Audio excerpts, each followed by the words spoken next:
All right, so let's continue.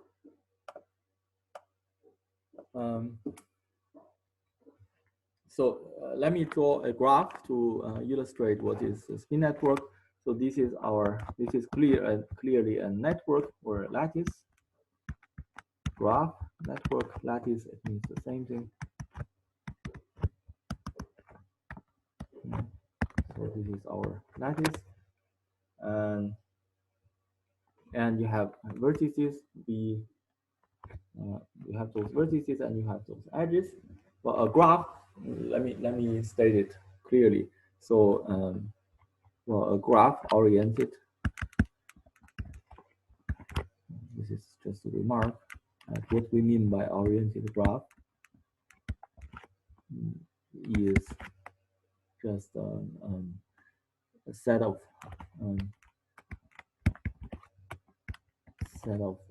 edges,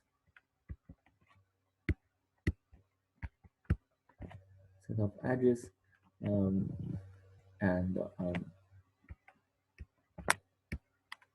vertices, such that vertices are just the endpoints of the edges. Are endpoints.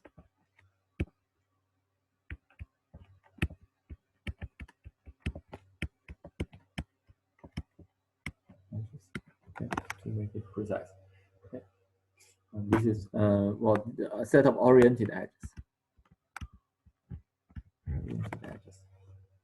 Okay, so this is a graph, and on every edge, you have a color.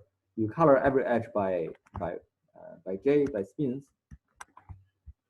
J3, J4, J5, J6, J7, J8, J9, J10, J11.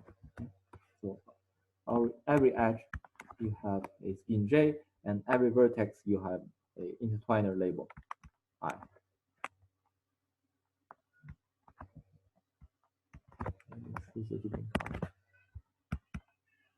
I V1 and I V2. Okay. So the entire data, the graph gamma, and all those spins on the edges, and all those intertwiner labels on vertices, they are called a spin network. So this is like network with spins. Spin network is just network with spins, and then the result is that the states are labeled by network, and this state, this T, is labeled by spin network. So that's what we call a spin network basis, or spin network state. Okay. So here we got some interesting states, which are spin networks, and they are bases of our Hilbert space. So this H gamma will be the Hilbert space of loop gravity. So this is the Hilbert space.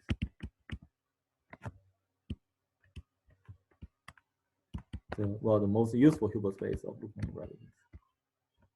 The previous H gamma 0, this is also Hilbert space of loop gravity, but this is not. But because the states are not gauge invariant.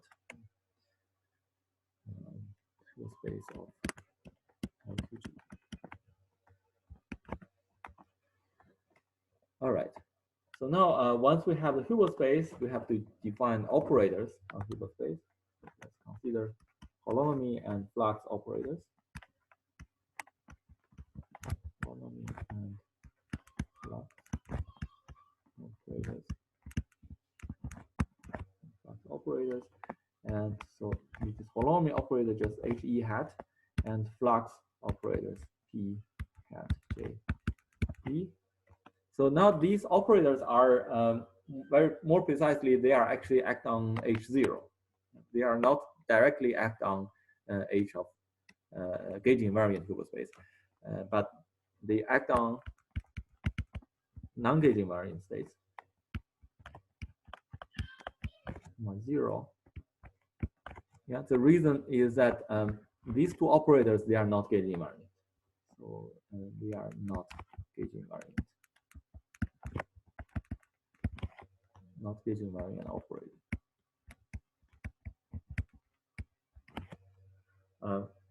But they are useful to construct gauge invariant operators. So the final useful or let's say final observables, something physically related, those operators which are physically related, they are constructed by using this holonomy and flux. Although those holonomy and flux, individually they are not gauge invariant, but they are still very useful. Okay, so how they are defined? So holonomy operator, very simple. It's just defined by multiplication. They are just like position operator in quantum mechanics. So this holonomy, because holonomy is SU2 group element, and we define holonomy to be just a 2x2 matrices. So for any matrix element of holonomy, you get an operator, and then it acts on your wave function just by multiplication.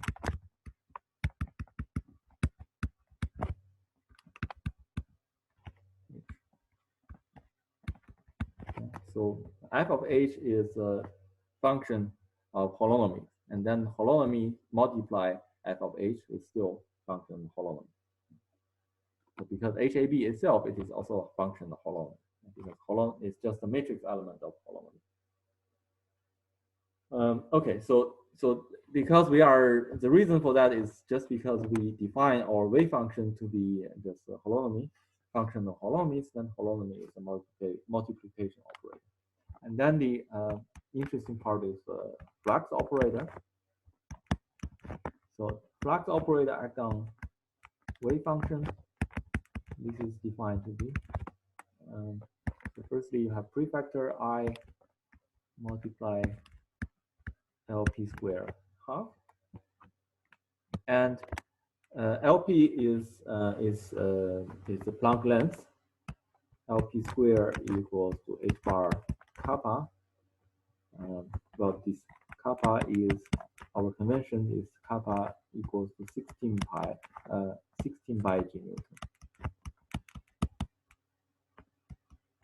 Newton.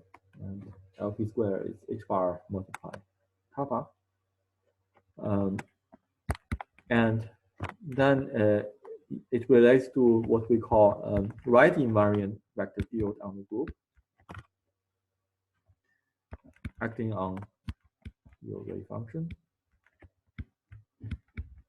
And these R, this is what we call right invariant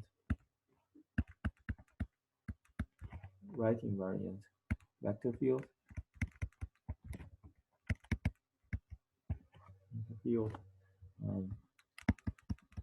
Acting only on the copy of HE, because it has a label E, and the reason is that it is a flux operator associated with the edge E, so it's only relevant to the holonomy at the same edge. Act only on HE. Okay, so it only acts on one copy of SU2. So this is called right invariant vector field on SU2. Or so the vector. Remember at the beginning of this semester when we talk about vector fields. And so vector field, it maps a function to a function. Right? So being a vector field is a linear map acting on a function on the manifold, and the result of the action, it gives a function. Okay? So you can view this vector field is just the operator. If you view those functions belongs to a Hilbert space, and then this vector field is just the operator. The operator acts on functions and give also function. So then this R is a vector field, and how it is defined. So what is what we call a right invariant vector field on SU2? This is defined to be again, and there's a prefactor and then this R defined to be the following. dd epsilon. So epsilon is a parameter. So this is a derivative, because remember vector fields should satisfy so-called Leibniz rule. So this is a derivative of your wave function f, and it only acts on the copy of holonomies. It only acts on he. It doesn't relevant to other holonomies. E to the epsilon tau j. So this j is the same j here on Re, and also the same j for p. He. Okay. So maybe I so this is the following. So on SU2, so if you consider a single copy of SU2, and you have a function f of h belongs to SU2. So just to make this formula clearer, for definition of the right invariant vector field, and this right invariant vector field acts on this function, it equals to dd epsilon.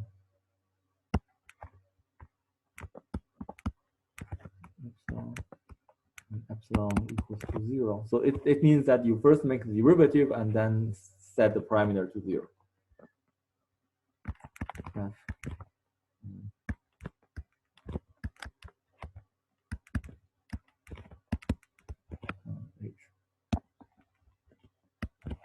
So f is a function of single copy of SU2.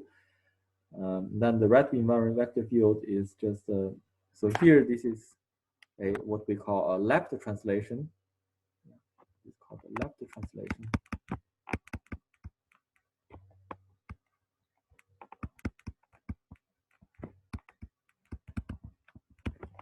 Left translation because it's kind of you have a one parameter group e to the epsilon tau j act on your group element h from the left.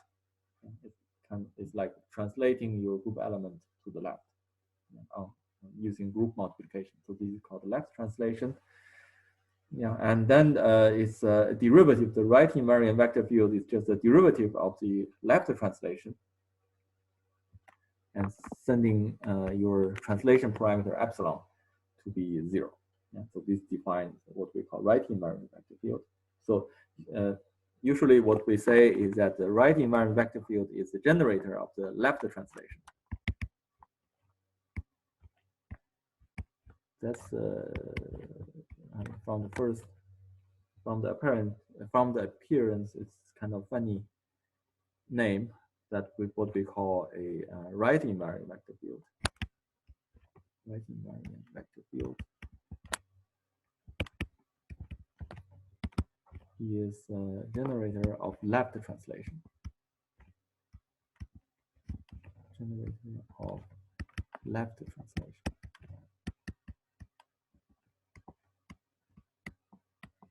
Okay, so it's also very easy to remember. So right invariant vector field is the generator of left translation. So the reason why but you may wonder, it's funny to call it right invariant because it generates left translation, but it is indeed invariant under right translation, because suppose you consider right translation by multiplying this one parameter group to the right, this right translation, you can view this is a diffeomorphism on SU2. SU2 is a manifold, and it generates a diffeomorphism. And then suppose you compute the push forward of this right invariant vector field with respect to the right translation, you find indeed this right invariant vector field is invariant. So that's why we call it right invariant vector field. But it just turns out to be that it is also the generator of the left translation. Although it is not left invariant. It's a left translation does not leave this vector field invariant, but it generates a left translation. So that's the interesting part, probably interesting part of the right invariant vector field. And similarly, you can also define left invariant vector field, and it is a generator of the right translation, but it is left invariant. Yeah. So at some point, we will also use the left invariant vector field later on. Well, but we leave it to later. But anyway, so if you are if you don't care about those invariant property of the vector field, you can just think that this is just a definition of the operator. This is just a definition of operator. Okay, so and this derivative we can also carry out this derivative more explicitly. So this is given by the following. Square.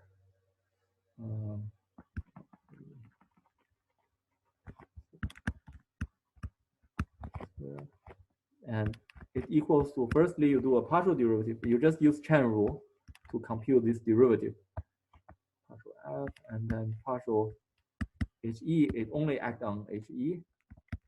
AB, but he is a matrix element. So he is the derivative of he, but derivative and he has three independent variables. It is SU2 element. It has it's three-dimensional. It has three degree of freedoms. So you have to make partial derivative of all those degree of freedoms, namely matrix elements.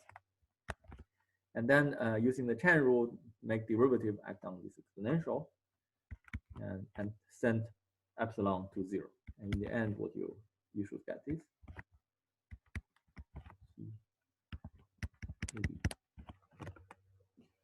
and here AB and AB are summed. We're still using Einstein summation. Okay, so this is the explicit expression for this flux operator. By the way, so this tau j is just the generator of SU2. It's just minus I multiply Pauli matrix. Okay. All right. Okay, and so we got the operators for holonomy and flux, and then it is your homework. Again, this is just straightforward to check the commutation relation of holonomy and flux. So firstly, holonomy and holonomy, of course, they are commuting.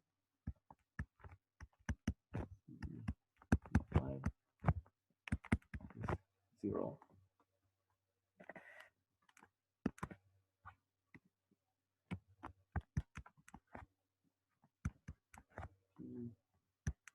Okay.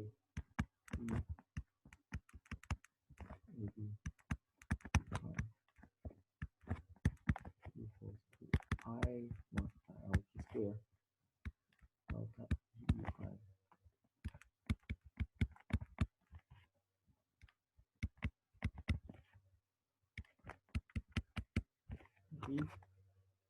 Okay.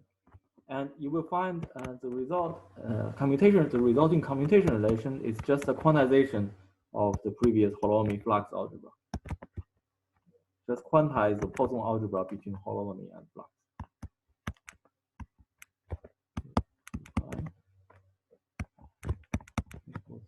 Minus I.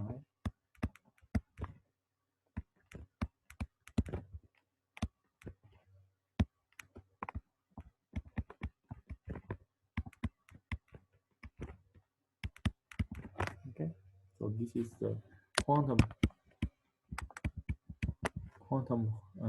holonomy flux algebra.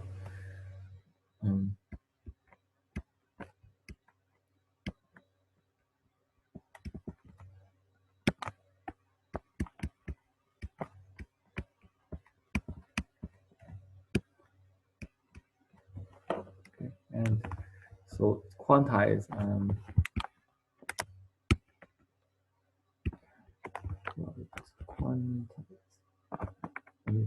let me put first remark is that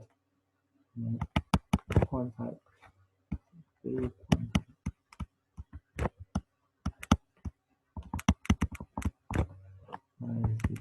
Poisson algebra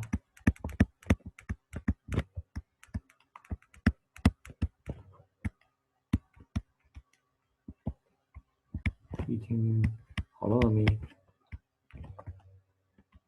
and flux.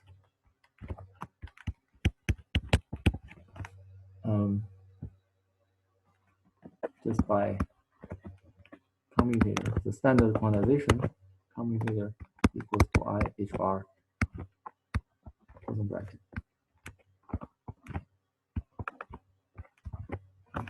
So to translate the classical Poisson bracket to quantum commutators, it's just that you replace all the commutators, you replace all the Poisson brackets by commutator, and the result of the Poisson bracket you quantize the result of Poisson bracket. So namely, if you can, I don't know, I don't have it here, but you can compare to the previous. Well, maybe I can find the previous note to clearly show you. Yeah, here it is. Here it is the classical Poisson bracket, okay, that we compute last time, right? And to quantize them, you just replace Poisson bracket by commutator and multiply the right-hand side by well, replace everything by operator and replace Poisson bracket by commutator, and then multiply the right-hand side by IH bar. And here you put a IH bar, so here you should get ILP squared. Okay, right here you get ILP squared, and similarly. Okay. And if you compare, indeed, the quantization of the previous Poisson algebra between holonomy and flux indeed give you the quantum commutation relation, the quantum holonomy flux algebra. Okay, and this is the first remark. So everything is, so it just means that everything is consistent. The quantization is nice. And the second remark is that the last commutation relation, you can see that it is so if the edge, so for different edges, the commutation is just 0. The commutator is just 0.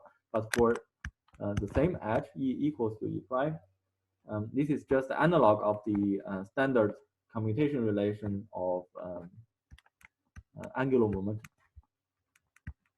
Analog of the angular momentum commutation relation.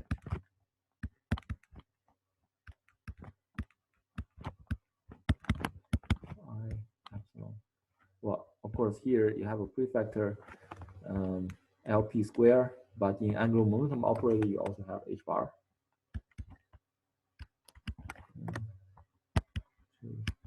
So up to an LP, so this is just the commutation relation of angular momentum operator.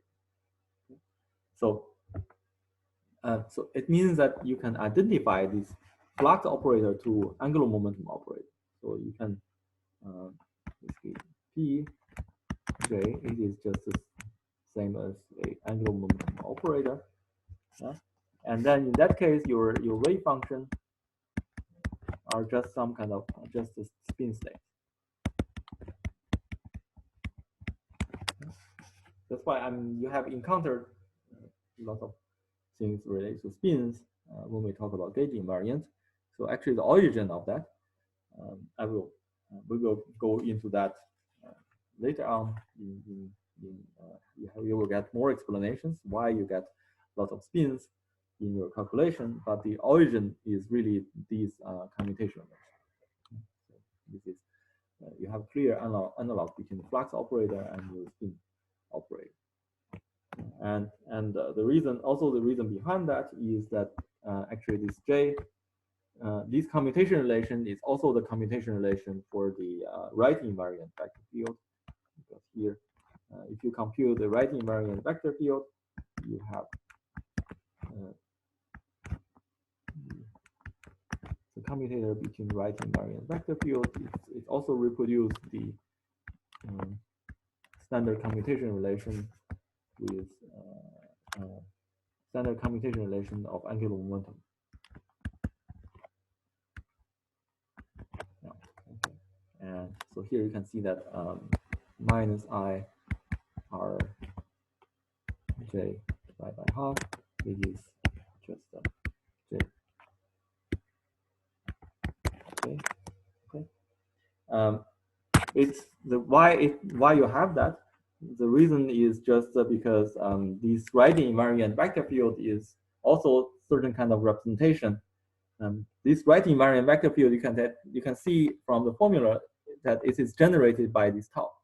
It's generated by left translation, but you have one parameter group that relates to this tau, and then the commutation relation of tau actually translates to the commutation relation of writing invariant vector field. So it relates to.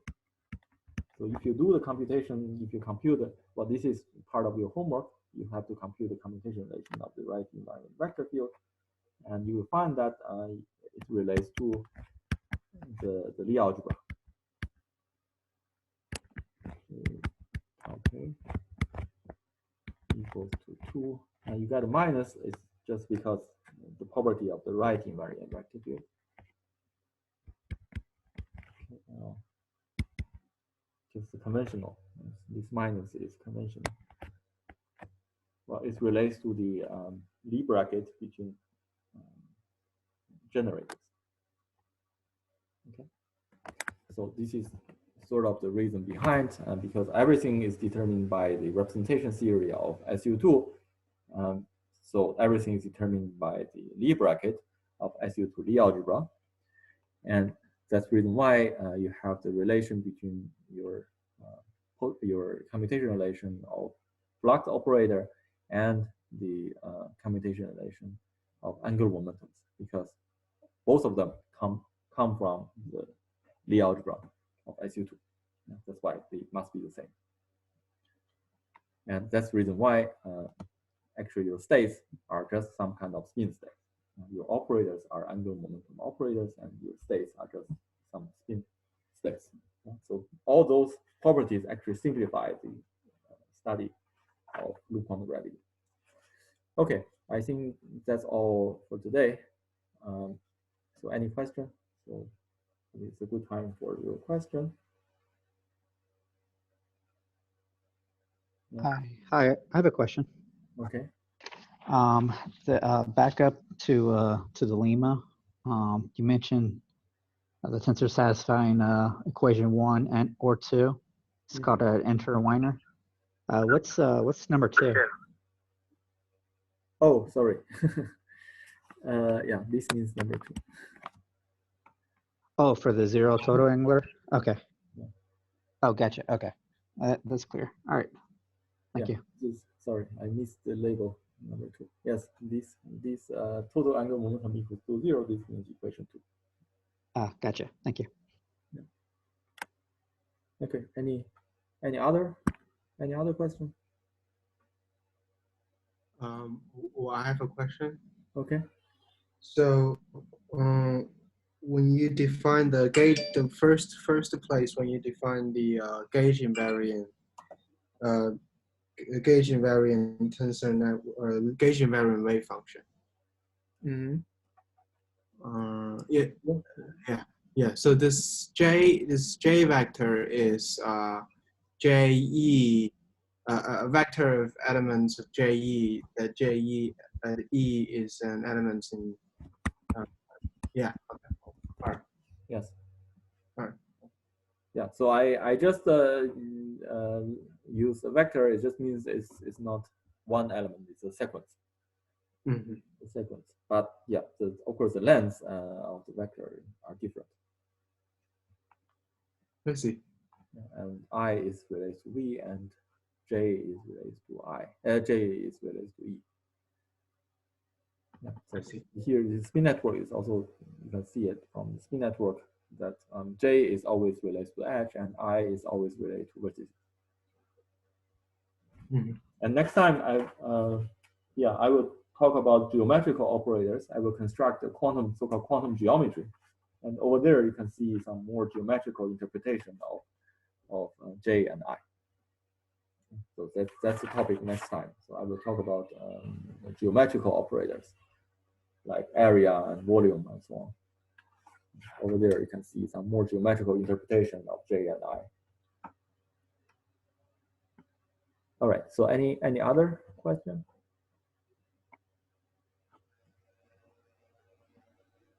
So actually, by by using this gauge invariant Hilbert space, we solve the Gauss constraint, right?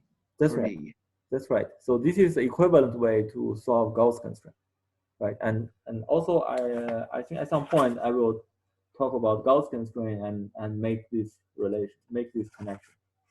I think the lecture after next lecture or even after.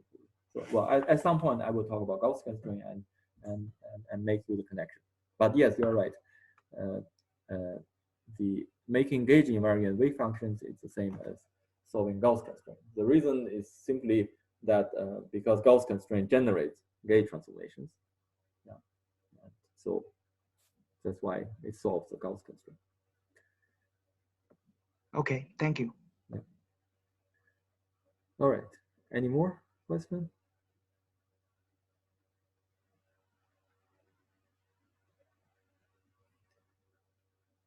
Okay, so if there's no more question, then let's stop here.